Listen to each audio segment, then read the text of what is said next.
کدوم یکی از موارد زیر جزو مرکبات نیست؟ لیمو ترش، پرتقال، سیب، گریپ فروت.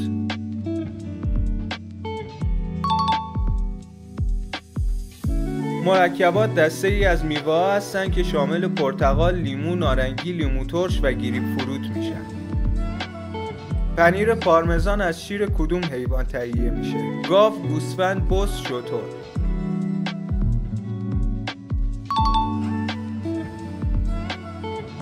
این پنیر یه نوع پنیر سفت و با طعم قویه که معمولاً به صورت رنده شده در غذاهای ایتالیایی مانند پاستا و سوپ و سالاد استفاده میشه.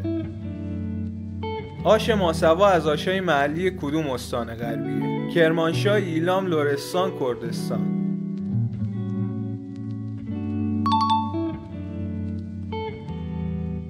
این آش خوشمزه یک آش بدون گوشت و برای کسایی که رژیم گیاهخواری دارن یا وگان هستن یک گزینه بسیار عالیه.